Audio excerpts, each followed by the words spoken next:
le psaume 105 nous dit, « Celui qui calomnie en secret son prochain, je l'anéantirai. Celui qui a des regards hautains, un cœur enflé, je ne le supporterai pas. » Comprenez.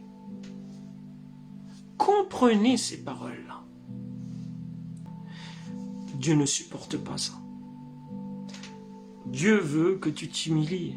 Et comme je le disais, que tu voies ton frère au-dessus de toi. Non pas que tu te places au-dessus de lui. C'est pas ça. Comment veux-tu que lui te voie au-dessus de lui si toi déjà, tu essayes de prendre cette place-là en étant au-dessus? Essaye d'aller en bas. Vois ton frère au-dessus de toi. Et lui te verra également au-dessus de lui. C'est un équilibre.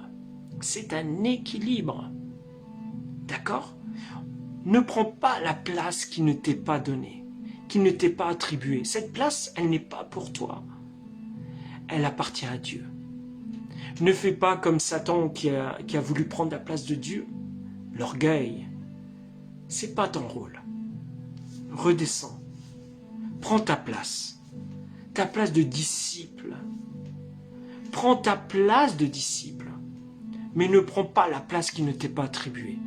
Laisse cette place au diable, qui lui va séjourner là, dans l'aile de feu là. Il ne faut même pas parler de lui. Il faut que tu comprennes quelle est ta place. Il faut que tu comprennes quelle est ta place. Ta place, c'est à toi de la choisir. La parole nous dit, il y a toujours un choix. Tu veux choisir le bien ou le mal.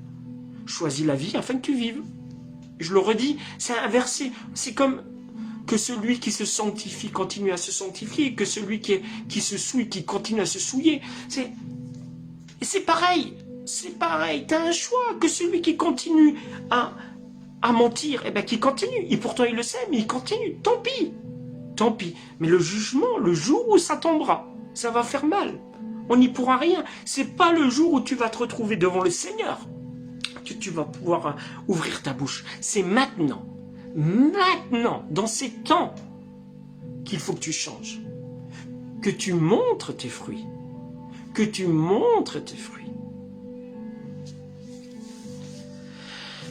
Jacques 4,11.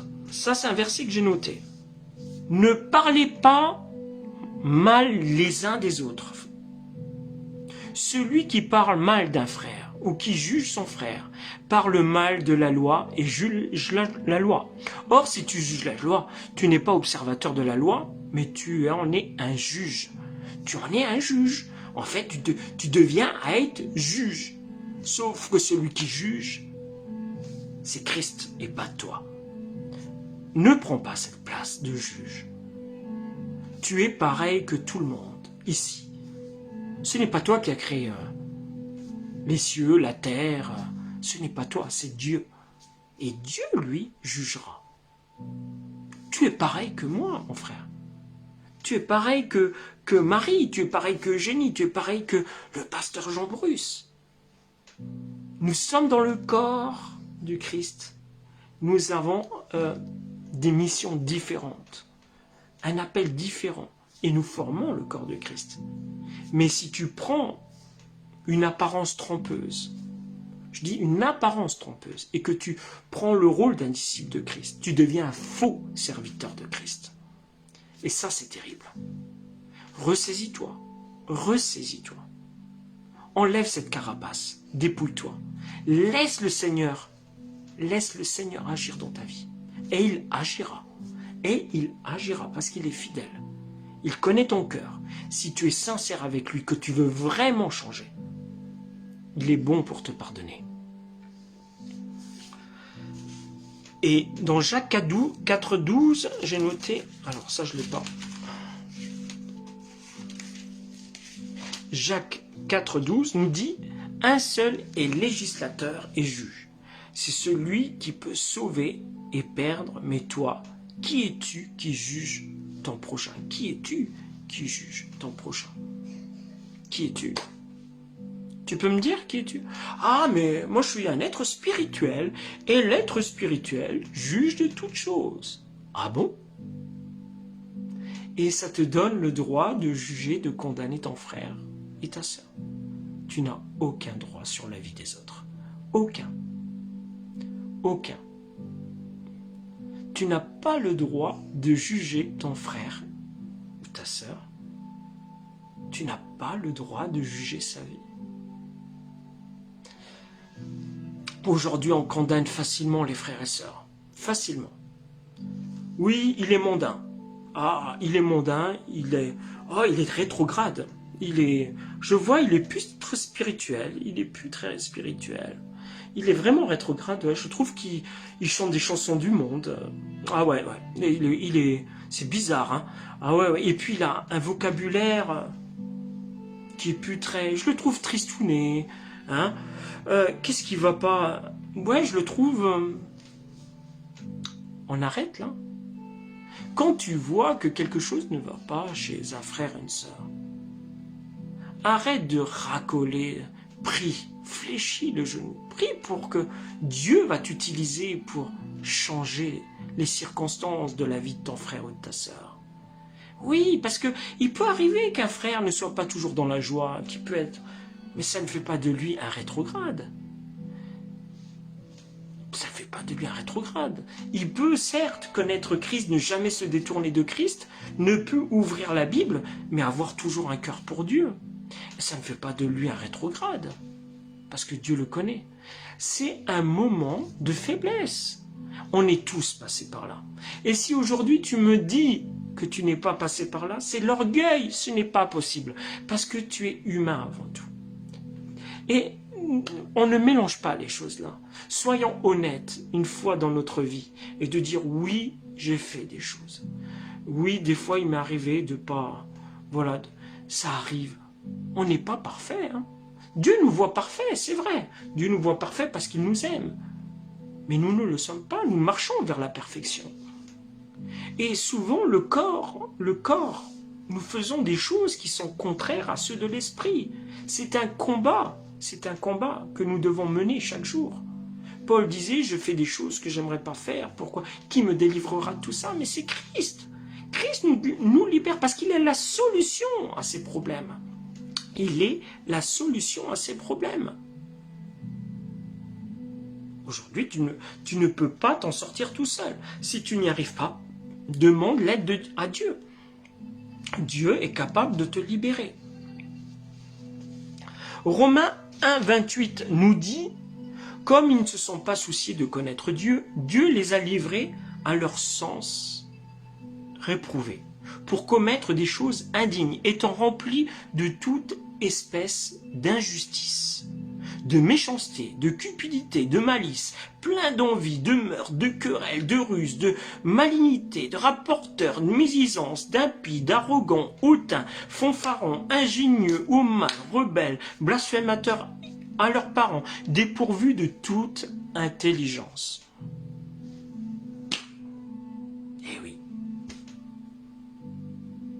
Dieu les a livrés.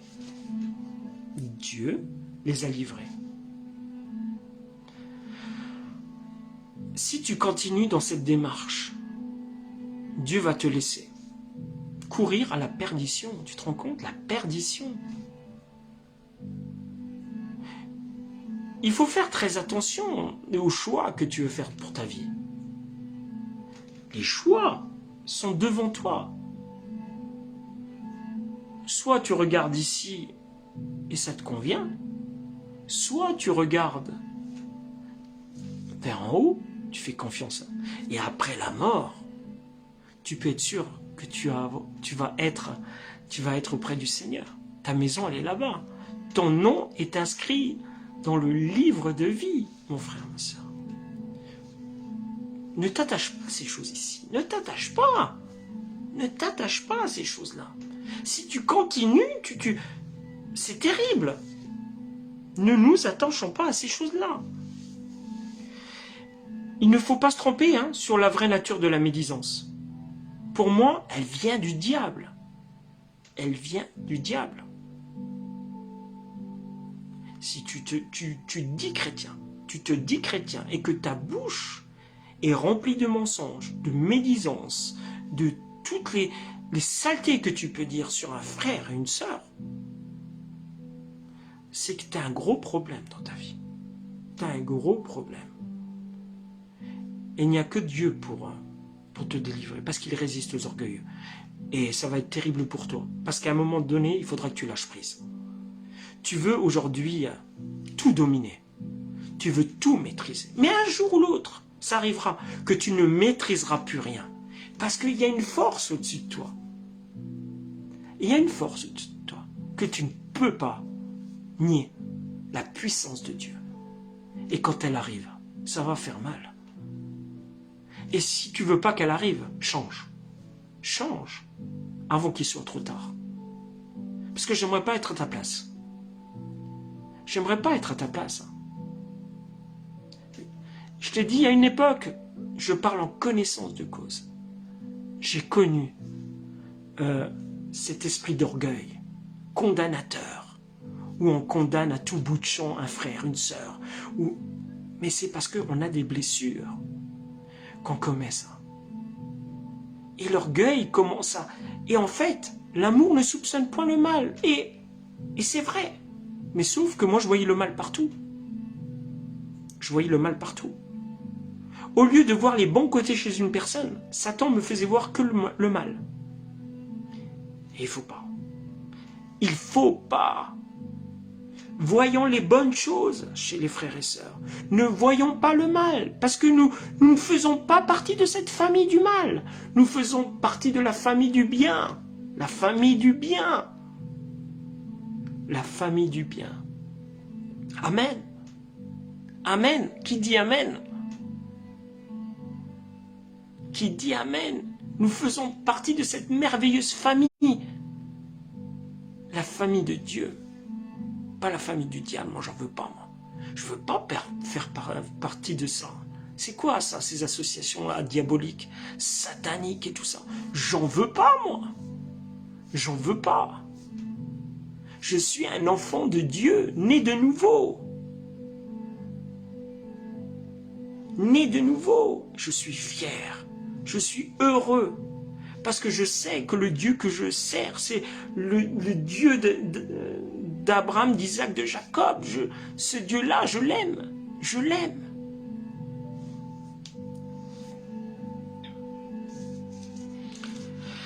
Dans Jacques 4,11, quand je disais ne parlez en fait pas mal d'un frère et d'une sœur, le Jacques 4,11 dit, moi je dis que ce verset est une vraie révélation. En fait, quand on regarde, si tu juges ton frère ou ta sœur, tu deviens en fait un transgresseur. Moi je le crois parce que si tu transgresses la loi, quand je parle de loi, c'est de l'amour de Dieu, hein, bien sûr.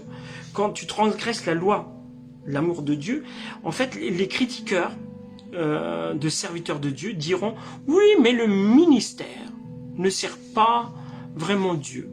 En fait, mais la Bible va plus loin, moi je vous le dis. Parce qu'il y a un seul législateur et juge, c'est celui qui peut sauver et perdre. Mais toi, qui es-tu qui juge le prochain? C'est Jacques 4,12 qui nous le dit. Comprends-tu, hein? On ne se place pas au-dessus de Dieu.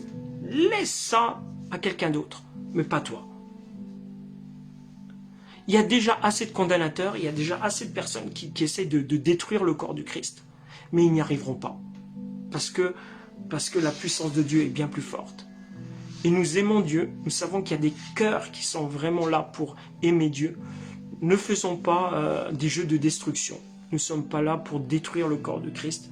Nous sommes là justement pour bénir nos frères et sœurs, pour les aider, pour les supporter dans les moments où ils vont mal. Propageons la bonne nouvelle autour de nous, parce que c'est Dieu qui nous le demande. En fait, le but premier d'un disciple, c'est d'annoncer la bonne nouvelle, et nous devons le faire. Si Dieu nous montre quelque chose chez quelqu'un, mes frères et sœurs, ça peut arriver. Ne vous êtes-vous jamais dit, je ne sais pas moi, que c'était pour prier pour cette personne, mais pas peut-être pour la condamner? Vous pouvez être amené à voir quelque chose chez cette personne, c'est possible, je ne dis pas. Mais ce n'est pas pour médire sur elle, je ne pense pas. C'est pour plutôt prier pour elle, pour la soutenir, pour la faire grandir dans la foi. C'est pour l'aider, je ne sais pas, pour l'accompagner peut-être, je ne sais pas. Mais le Saint-Esprit ne vous donnera jamais un message pour détruire, pour condamner l'autre. Non, non. Même un sorcier aujourd'hui peut être sauvé. Dieu va vous mettre à cœur, grâce au Saint-Esprit, d'aller porter une parole de connaissance, quelque chose, une parole de délivrance, une parole une situation que seul Dieu connaît, et que ce sorcier va recevoir, et il va être transformé. Il va fléchir le genou, il va demander pardon. On ne sait pas, le Saint-Esprit fait ce qu'il veut. Mais si tu condamnes, qui c'est qui va porter cette parole? Comment veux-tu que la personne se transforme si tu lui fermes la porte? Et va vers cette personne. Ouvre-lui les bras, aime-le, même si c'est un sorcier, montre-lui l'amour. Tu es le temple du Saint-Esprit. Là où la lumière passe, les ténèbres s'effacent. Là où la lumière passe, les ténèbres s'effacent. N'aie pas peur, n'aie pas peur. Je te dis, n'aie pas peur. N'aie pas peur des sorciers, n'aie pas peur de ces choses-là, de la sorcellerie, ou je sais pas, j'en passe, mais tu es une lumière. Et la lumière, elle va dans les ténèbres. Elle n'est pas là pour condamner. N'aie pas peur d'aller voir quelqu'un et de lui dire « Je sais ce que tu fais c'est pas bien. Je t'aime de l'amour de Christ, il faut que tu changes. » Le Saint-Esprit va t'utiliser pour que tu changes, que Dieu va changer le cœur de cet homme ou de cette femme qui commet la pire chose, que Dieu bannit, que Dieu vomit. Il n'aime pas la magie, il n'aime pas la sorcellerie. Mais Dieu est capable de changer le cœur de cet homme afin qu'il se détourne des mauvaises voies. Amen. Il faut savoir que médire sur les autres, c'est se croire en fait plus saint qu'eux. Le fait de vouloir, nous toujours, médire sur les autres, c'est se croire plus saint que l'autre. En gros, c'est péché. Je vous le dis, c'est péché. Lorsque tu médis contre quelqu'un, tu pèches. Tu pèches. La médisance n'est point de Dieu. Donc, tu pèches. L'humilité est contre la médisance. Car la médisance est un fruit de l'orgueil. La médisance est un fruit de l'orgueil. Comprenez-vous? Une personne qui médit est une personne orgueilleuse, mes frères et sœurs.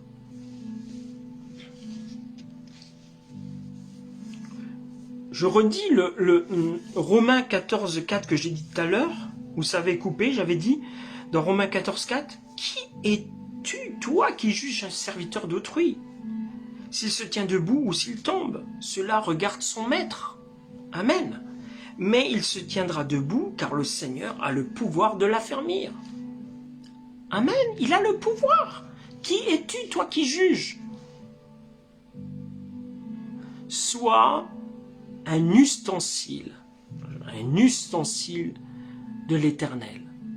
Que cet ustensile, que tu sois, parce que c'est lui qui est le maître absolu, c'est lui qui t'a donné des jambes, des mains, une bouche, pour aller vers ces personnes, pour que tu marches jusqu'à elles, pour que tu leur parles.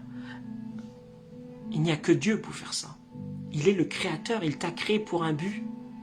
Ce but précis de faire de toutes les nations des disciples, pas de les éloigner du Seigneur, pas de diviser le corps du Christ. Il t'a créé pour ce but-là, pour le louer. Lui, le seul Dieu véritable. Amen. Nous n'avons pas le droit de juger notre prochain. Je vous le dis, nous n'avons pas le droit. Un point, c'est tout. Il n'y a pas de dire « je suis spirituel ». Lui, on arrête de voir le mal partout. Si tu as l'amour pour ton prochain, tu ne dois pas faire ça. Cela ne nous appartient pas. Le jugement ne nous appartient. Cela ne nous aidera jamais. Je vous le dis, mes frères et sœurs, jamais. Ce qui nous aidera, c'est de déposer nos fardeaux à Dieu et d'aimer les gens.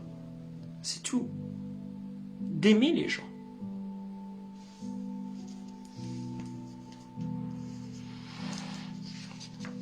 Comme je le dis sur les réseaux sociaux, c'est terrible. Après, je vais clôturer parce que ça va faire bientôt 1 heure. C'est terrible parce que les réseaux sociaux ne doivent pas servir à diviser le corps du Christ. Nous devons propager la bonne nouvelle avec l'amour que le Seigneur nous a donné. Nous devons être des personnes qui rassemblent dans l'unité. Attention, on va dire oui, mais pas du communisme. Je connais déjà ces genres de personnes qui, par rapport à leur orientation, par rapport à leur croyance, qu'elles soient catholiques, protestants, orthodoxes, adventistes, et j'en passe, hein, il y en a plein, il y en a un paquet, de dire elles ne seront pas sauvées. Il y a des doctrines qui ne sont pas bien. Mais Dieu est capable aussi de changer leur cœur. C'est ça aussi.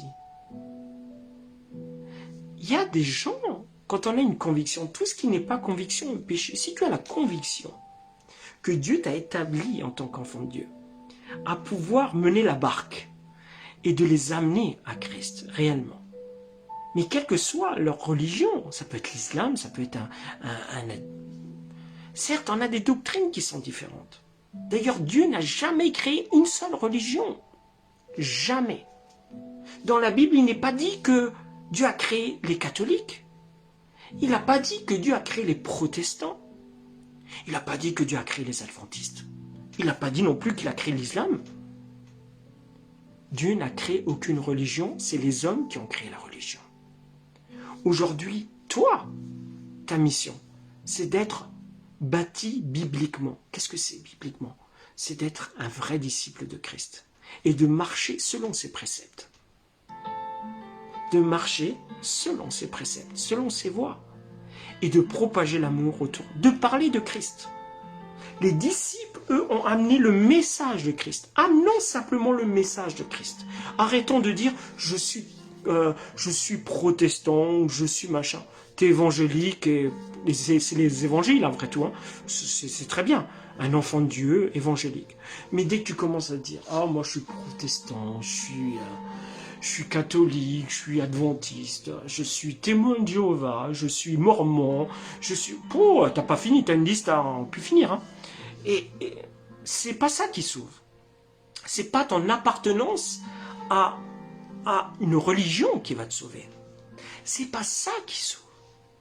C'est Christ, Jésus-Christ. C'est lui qui sauve. Parce qu'il est le chemin, la vérité et la vie. Et nul ne vient au Père que par lui. Comprends-tu? Nul ne vient au Père que par lui. Tu sais que tu sois catholique, j'aime mes frères catholiques. Je n'ai aucune honte. Il y en a d'autres qui disent, comment peux-tu dire que ce sont mes frères? Ah bon? Parce ils croient à Marie. Il y a des protestants qui ne croient pas à l'enfer. Hein. Ça ne fait pas d'eux des non-chrétiens. Pardon? Du moment où tu connais Jésus-Christ en tant que Seigneur et Sauveur, tu es un enfant de Dieu. D'accord? Après, il y a des religions, certes, des religions qui sont très très loin de la chrétienté. On va prendre des mormons, les témoins de Jéhovah et tout ça. Ça ne veut pas dire, je dis bien attention, hein, ça ne veut pas dire que Dieu ne connaît pas leur cœur. Ils sont peut-être sincères dans leur mensonge, parce qu'il y a des choses qui sont mensonges, comme dans toutes les choses. Mais ils sont tellement sincères que Dieu va voir leur cœur. Et ils connaissent Jésus. Un témoin de Jéhovah connaît Jésus.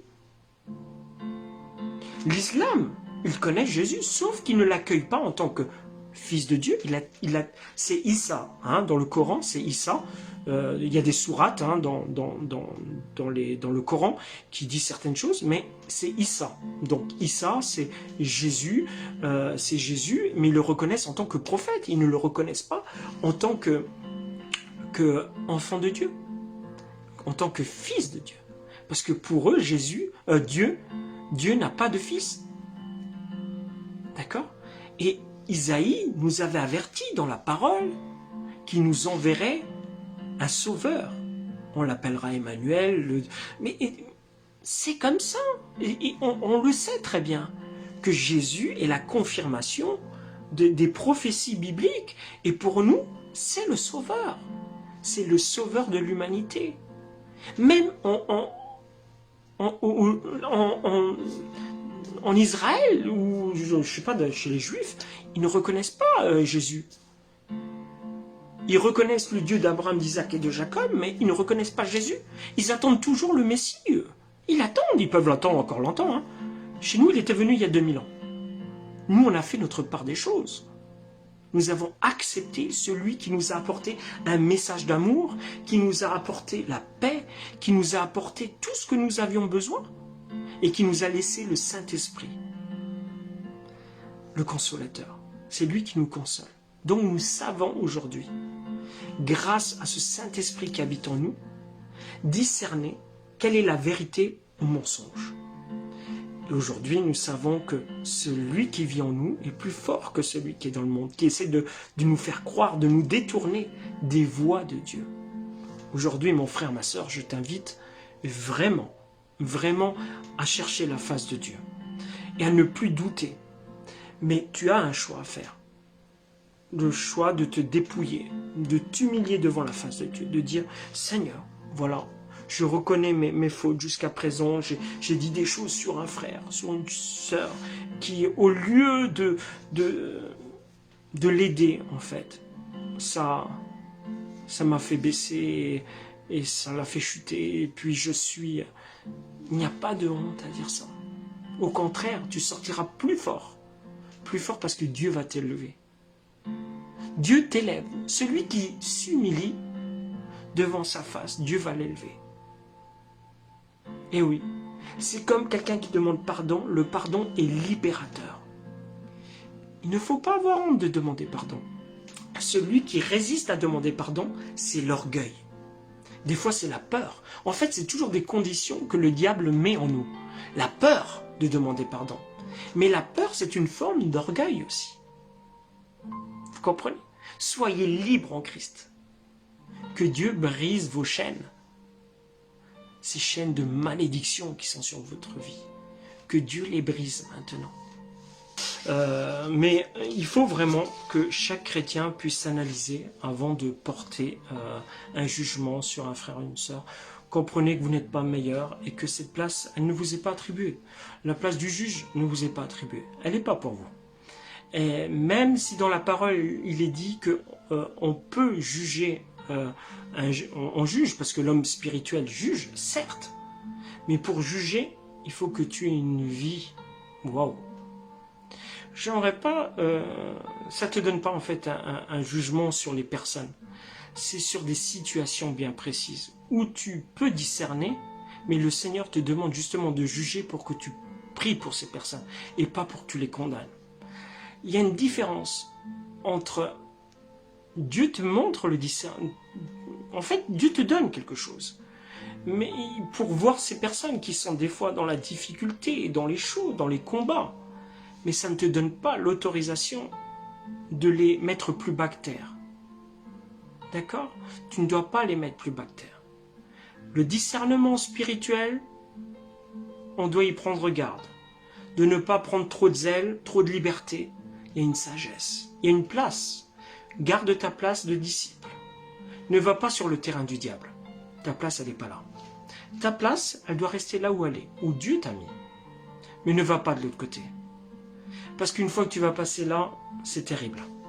Tu tombes sur des jugements qui sont erronés, tu penses être dans la vérité, et Satan va t'utiliser pour te mettre que des pensées négatives sur des personnes, des jugements condamnateurs.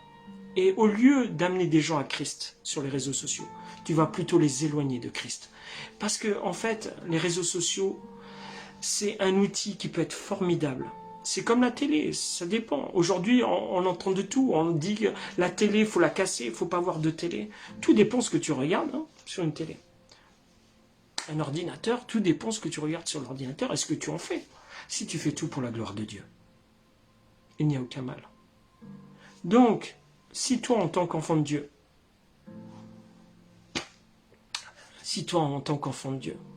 Amen, Kevin, sois béni. Si toi, en tant qu'enfant de Dieu, tu doutes sur ta vie, tu doutes, c'est possible que tu doutes. Peut-être, je te dis que tu as une blessure qui fait que tu vois plus en fait la vérité. tu la vois plus. Ou le diable t'a peut-être aveuglé. Tu vois, il t'a aveuglé, et peut-être on t'a mis à part aussi dans une église où t'as pas pris ta place. Mais l'homme n'est pas parfait. L'homme n'est pas parfait. D'ailleurs, je te dis, t'as beau quitter une assemblée, tu iras dans une autre assemblée, ça ira pendant 2, 3 mois, même peut-être un an, plusieurs années, mais à un moment donné, tu vas être déçu. Parce que c'est un éternel recommencement. Parce que tu as des blessures en toi qui vont faire que, au lieu de t'examiner et de lâcher prise et de dire Seigneur, c'est pas grave, je sais que c'est toi qui me justifie. À un moment donné, tu ne peux pas combattre. Tu ne peux pas combattre. C'est Dieu qui combat pour nous. Fais-lui confiance. Remets ta vie, afin que ces jugements ne soient plus erronés dans ta tête. Comprends-tu? Évite de marcher dans le mensonge, dans la médisance, dans la calomnie, dans des choses qui t'éloignent en fait des plans de Dieu. On commet tous un péché, c'est un péché, on dit. Pour d'autres, ça va être la pornographie. L'autre, c'est les cigarettes. L'autre, c'est plein de choses. On a tous des addictions, des choses qui nous éloignent du Seigneur. Mais ce n'est pas à moi de juger ta vie, qui je suis moi. Tu peux me dire qui je suis moi, même si je suis évangéliste ou pasteur. Je n'ai pas à te dire des choses qui vont te rabaisser. Mais je vais t'encourager. Je vais t'encourager, te dire, mais Jésus t'aime, et puis, bon, c'est vrai que peut-être, il serait temps que tu arrêtes de fumer, parce que déjà, ça fait pas bon, et tout ça, je vais prier pour toi, mais je vais pas m'éloigner de cette personne, parce qu'elle ne me convient pas, parce que, non, on va pas être entouré que des personnes bien. Le Seigneur ne nous demande pas d'être uniquement avec des personnes bien, il nous demande de nous asseoir à la table des gens malades, qui sont d'ailleurs bien différents de nous. Et c'est ça qui est important dans le corps du Christ. C'est qu'on n'est pas là pour plaire ou se montrer. Nous sommes là simplement pour être réellement des enfants de Dieu. Et de pas... Le rôle que nous devons, nous, c'est de nous aimer les uns les autres. Pas d'une fausse apparence, pas. C'est dur ce que je dis. Mais aimer, c'est... Waouh! C'est la plus belle chose que le Seigneur nous a mis dans le cœur. Oui, seul Jésus est parfait, c'est vrai. Seul Jésus est parfait. Il n'y a que lui de parfait. Aucun homme sur terre n'est parfait. Aucun. D'ailleurs, même en fait, quand on regarde la Bible, les gens disaient, mais Jésus, tu es bon. Pourquoi me disiez-vous que je suis bon? Ne savez-vous pas qu'il n'y a que Dieu de bon? À un moment donné, il y a des choses que nous devons nous-mêmes faire attention. Au niveau de... Bon, on peut être une personne bonne dans le cœur, effectivement, on ne va pas jouer sur les mots, mais on ne doit pas prendre la place de Dieu. Seul Dieu est bon, seul Dieu est juste. L'homme a un cœur tortueux, comprenez-le. Bon, là, on n'est pas...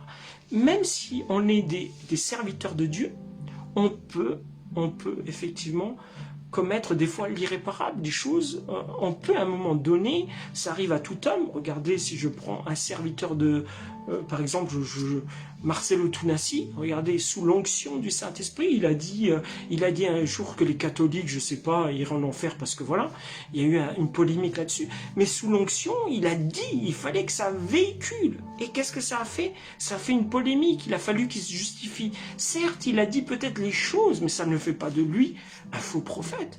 Nous disons tous des choses, mais nous sommes toujours, nous, derrière, en train de juger. Il a eu un dérapage. Et alors, ça ne fait pas de lui un faux prophète. Arrêtons de condamner les hommes, les hommes de Dieu, les servantes de Dieu. Arrêtons de condamner nos frères et sœurs. Ce sont des débats sans fin qui ne nourrissent pas l'âme ni l'esprit.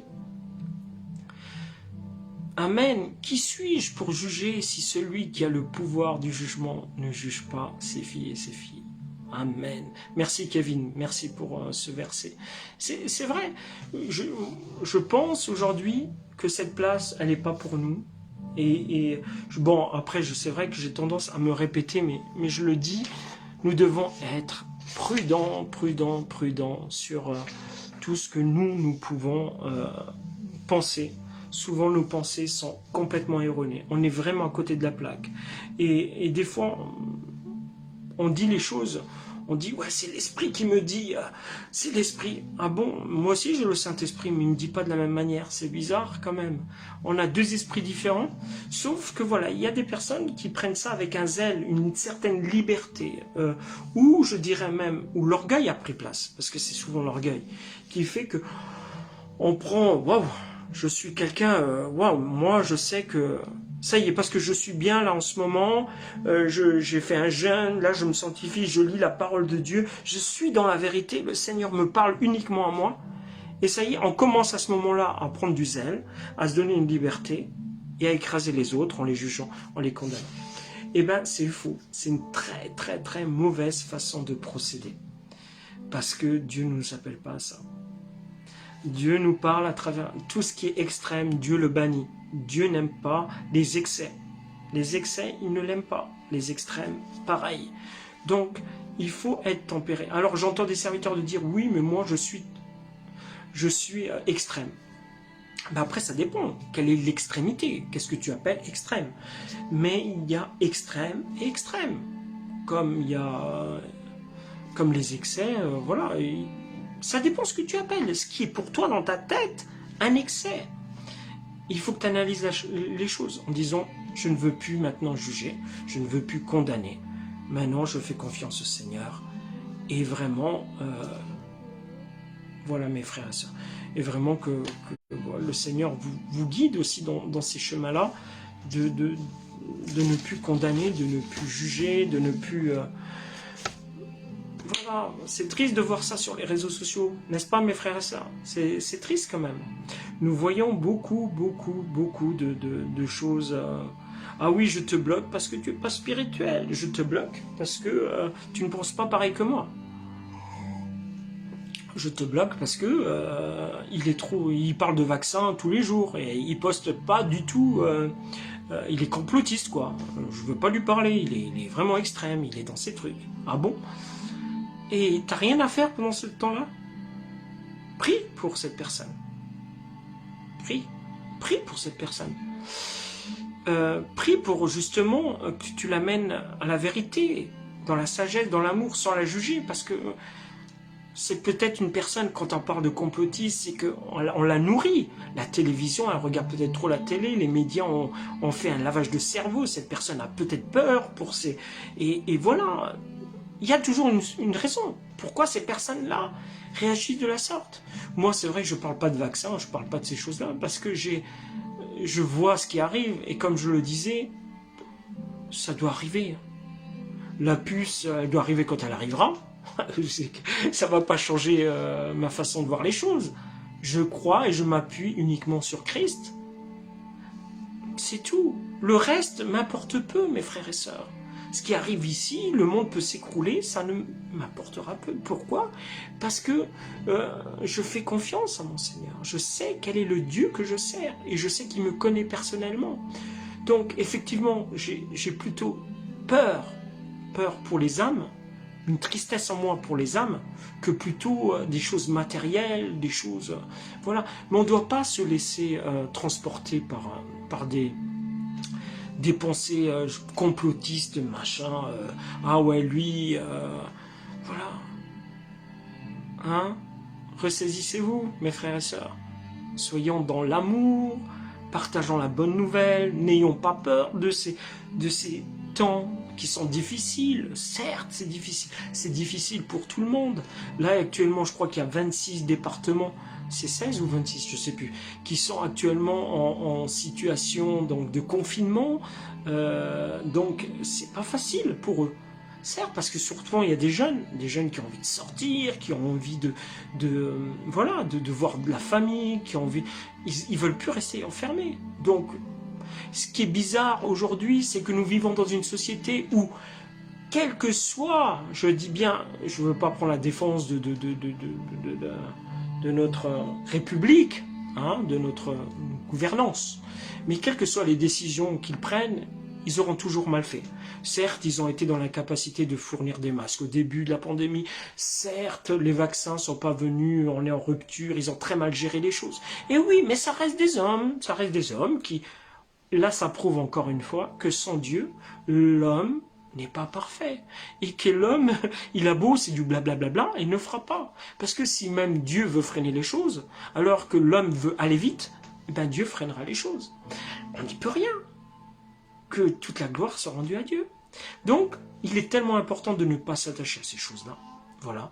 Soyons des personnes intègres, matures spirituellement, spirituellement, afin de discerner quels sont les temps. Les temps sont, je vous le dis, proches. Voilà, on vit à la fin des temps. Et le Seigneur nous fait une grâce énorme de pouvoir, justement, nous tourner vers lui, de passer du temps avec lui. C'est un temps qui est important pour chacun d'entre nous, de nous retrouver avec notre Seigneur et Sauveur. Parce que les temps sont comptés. Voilà, mes frères et sœurs. Et il est bon de vous retrouver la prochaine fois, mes frères et sœurs, pour justement un autre message. Alors, je ne sais pas le thème que l'on abordera, mais selon ce que le Seigneur me donnera à ce moment-là en pensée, ne jugeons plus, mes frères et sœurs, ne jugeons plus par pitié. Hein, parce que les temps sont mauvais, ne faisons pas le rôle du diable. Il y a déjà assez de personnes qui calomnient, qui médisent, qui mentent. Et puis, merci Jean-Bruce, merci. Amen, amen Roland. La dernière génération, il faut qu'elle se lève là, maintenant, hein, il faut qu'elle se lève. Et il faut qu'il y a des ouvriers pour la moisson. C'est important. Hein, d'accord. C'est pas réveil pour la moisson, là, c'est réveil pour la boisson. Je bois. Bon. Réveil pour la boisson. C'est pas mal. Non, mais je plaisante. Ceci dit, mes frères et sœurs, donc c'était l'évangéliste Kenzo David pour vous, et en espérant que ce moment de partage vous a fait du bien. Si vous pensez que oui, vous pouvez partager la vidéo, bien entendu, il n'y a aucune obligation, sentez-vous libre. J'aimerais simplement, avant de quitter, j'aimerais prier justement avec vous, si vous le souhaitez, pour les personnes qui sont dans cette prison, hein, et que Dieu les libère justement, que les écailles tombent, et que... Voilà. Seigneur Jésus, nous venons devant ton trône de grâce, Père, pour te remettre cette situation, Seigneur, que rencontrent peut-être mes frères et sœurs, Seigneur. Chaque jour, Père, et qu'ils sont enfermés dans cette prison du jugement, de la médisance, Père, que tu les libères maintenant. Je crois, Seigneur, que rien n'est impossible à toi, parce que tu es celui qui pourvoit, tu es celui qui comble nos cœurs, Seigneur, là où il y a un manque. Tu es celui qui nous apporte l'amour, qui nous amène la lumière, Seigneur. Je crois que ta lumière, maintenant, va agir dans leur vie. Je crois maintenant que ta lumière va agir dans les ténèbres. Oui, Seigneur, tu vas susciter maintenant des hommes et des femmes afin d'apporter la bonne nouvelle dans les ténèbres. Oui, dans les ténèbres, Seigneur, je le crois. Oui, Seigneur, par ton esprit, je crois que ton œuvre va s'accomplir. C'est juste une question de temps. Je le crois, je prophétise dans la vie de mes frères et sœurs les bénédictions, Seigneur, que tu vas leur accorder. Car en toi, Seigneur, est la réussite. Car en toi est la vie, Seigneur. Oui, ne laissons pas, Seigneur, la place à l'ennemi aujourd'hui, Seigneur, d'attacher, Seigneur, ces frères et sœurs qui essayent tant bien que mal à s'en sortir et qui n'y arrivent pas, qui ont des combats, Seigneur, qu'aujourd'hui tu brises leurs chaînes. Oui, que tu brises leurs chaînes. Je le crois fermement qu'en toi, Seigneur, nous avons la solution, car tu es la solution. Tu es la solution à tous nos problèmes. Oui, Jésus, je le crois fermement. Je le crois maintenant, Saint-Esprit, que tu vas intervenir, Seigneur, et que cette requête de prière que nous venons de faire, Seigneur, ensemble, dans l'unité, Seigneur, nous allons voir ta gloire. Oui, Seigneur, je veux voir ta gloire agir. Je veux voir ta gloire agir sur les réseaux sociaux. Je veux voir ta gloire agir dans mon village. Je veux voir ta gloire agir dans la vie de mes frères et sœurs. Oui, Seigneur. Aujourd'hui, je proclame la vie et non la mort sur chacune des vies, Seigneur, qui entendent ce message. Seigneur, qu'ils ne se laissent plus distraire. Oui, tu dis, Seigneur, dans la parole que l'amour ne soupçonne point le mal. Oui, je crois, Seigneur, que nous ne devons plus regarder, Seigneur, à ces choses-là d'une façon ironique, Seigneur, mais vraiment d'une façon spirituelle, dans la dimension que toi et toi seul veux nous emmener. Oui, Seigneur, apprenons à marcher comme des vrais disciples, comme des vrais disciples. Nous devons marcher selon tes préceptes, selon ta vérité, pas selon la nôtre, pas selon nos pensées, mais selon tes pensées. Parce que tes pensées ne sont pas nos pensées. Et Seigneur, ne mélangeons pas les choses. Tu es un Dieu saint. Tu es le Dieu 3 fois saint. Aujourd'hui, Seigneur, je demande ton intervention divine sur la vie de mes frères et sœurs. Sur la vie de mes frères et sœurs. Alléluia. Merci, Seigneur. Merci pour ce que tu vas opérer dans chacune des vies ce soir. Je brise l'esprit d'orgueil dans le nom puissant de Jésus. Je brise l'esprit d'orgueil dans le nom puissant de Jésus-Christ. Qu'il n'y ait plus de paroles de médisance. Qu'il n'y ait plus de mensonge. Cet esprit de mensonge soit détruit maintenant. Soit détruit maintenant dans le nom puissant de Jésus-Christ. Dans le nom puissant de Jésus-Christ. Dans le nom puissant de Jésus-Christ. Dans le nom puissant de Jésus-Christ. Merci Seigneur. Alléluia Jésus. Merci Jésus. Merci Seigneur. Merci pour ce que tu fais Seigneur. Merci Jésus. Alléluia. Je vous bénis mes frères et sœurs. Merci pour votre présence. Merci pour ces moments. Si vous souhaitez qu'on partage par la suite d'autres messages, n'hésitez pas. Si vous avez des thèmes que vous souhaitez aborder, il y a beaucoup de personnes qui m'ont envoyé en fait des questions. Afin que j'y puisse y répondre, et je ferai justement une émission sur ces thèmes-là, sur des thèmes bien précis, sur des questions qu'on m'a posées, et je vais essayer d'y apporter des réponses, voilà, dans la simplicité, bien entendu, et avec un langage que tout le monde comprendra. Hein. On va faire ça dans la simplicité, ce sera bien. Parce que l'autre fois, on m'avait dit, j'ai reçu un mail, oui, mais pasteur, je comprends pas ce que vous avez dit, pour moi, c'est trop spirituel. Alors du coup, c'est pour ça que j'essaie de parler d'une simplicité pour que tout le monde comprenne. Parce qu'effectivement, voilà. En tout cas, je vous bénis, mes frères et sœurs, que la paix du Seigneur vous accompagne. Je vous aime, vraiment, je vous aime très très fort. Et j'ai vraiment été content de passer un moment avec vous. Apprenez à ne plus médire, à médire. Hein. Chut. Dites je t'aime, qui tu es, je t'aime. Dieu va changer les cœurs. Et Dieu changera les cœurs. Aimons-nous, mes frères et sœurs. Shalom, à bientôt.